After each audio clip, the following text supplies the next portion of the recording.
PM Modi ने नोटबंदी करके कहा था 50 दिन दे दो, काला धन ना पकड़ा गया तो किसी भी चौराहे पर मुझे बुलाकर सजा दे देना। 6.5 साल बाद नोटबंदी की पोल खुल चुकी है तो लोग श्वेता सिंह और सुधीर चौधरी को पकड़कर जलील कर रहे हैं, इधर ये भी बेशर्मी भरी दलील दे रहे हैं। भाजपा सांसद बृजभूषण सिंह ने कहा था कब कहां क्या किया था कोई सबूत दे दे तो मैं खुद ही फांसी पर चढ़ जाऊंगा। 7 महिला पहलवान डिटेल दे रही हैं, तारीख जगह और मौके का विवरण देकर एफआईआर करवा रही हैं। लोग मीनाक्षी लेखी और स्मृति ईरानी से सवाल कर रहे हैं, आप लोग क्यों कुछ नहीं बोल रही हैं? पीएम मोदी जैसे चौराहे पर आ गए थे, बृजभूषण भी वैसे फांसी पर लटक जाएगा।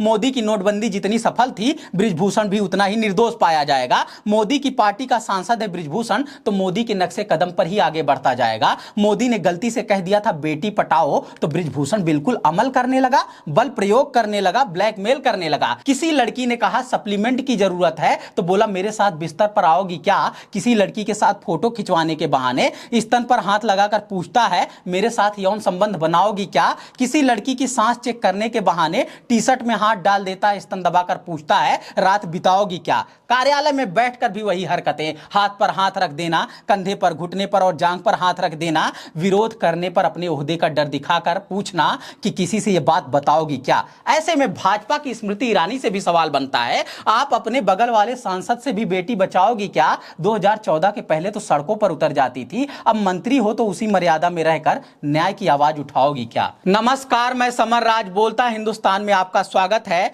भाजपा सांसद बृजभूषण सिंह के खिलाफ महीनों से विरोध प्रदर्शन हो रहे हैं। महिला खिलाड़ी उस पर यौन शोषण के आरोप लगा रही हैं। मीडिया वाले हर संभव बचाव कर रहे हैं और सरकार के लोग तो खुलकर बचाव कर रहे हैं। आरोपी नहीं, पीड़िताओं से ही सवाल कर रहे हैं। यही सब देखकर आरोपी का आत्मविश्वास इतना बढ़ा हुआ है कि पीड़िताओं की डिटेल मात्र बताने पर खुद फांसी पर लटक जाने की बात कर रहा है। हाँ, आरोपों का जवाब नहीं दे रहा है, उल जुलूल बयान दे रहा है, पीड़िताओं का मजाक भी उड़ा रहा है। इसी बीच इंडियन एक्सप्रेस ने एक रिपोर्ट छापी है जिसमें 7 महिला पहलवानों ने अपने साथ हुए यौन शोषण का खुलासा किया है। कम से कम 2 महिला पहलवानों ने तो इस बात का खुलासा किया है कि प्रोफेशनल मदद की एवज में उनके साथ यौन संबंध बनाने की मांग कर रहा था। साथ ही 15 से ज्यादा ऐसे मामले दर्ज हुए हैं जब किसी न किसी बहाने से महिला खिलाड़ियों को हाथ लगा रहा था। कभी बहाने से जांघ पर हाथ रख देता है, कभी टी शर्ट के अंदर हाथ डालकर स्तन छूने लगता था। न सिर्फ महिला पहलवानों का पीछा करता था बल्कि विरोध करने पर डराता था, धमकाता था, अपने ओहदे का नाजायज फायदा उठाता था।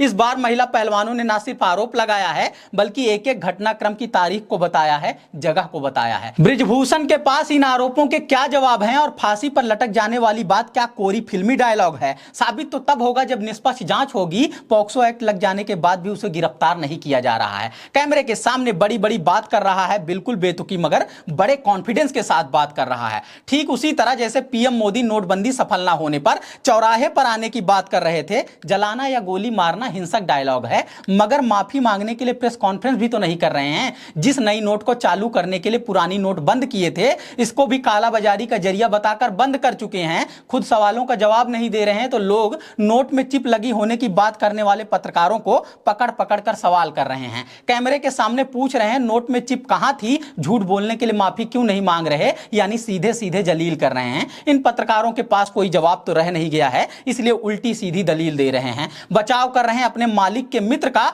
जो खुद ही अपने एक सांसद का बचाव कर रहे हैं। न सिर्फ एक ही दल के सांसद हैं नरेंद्र मोदी और बृजभूषण सिंह, बल्कि कई मामलों में एक जैसे लग रहे हैं।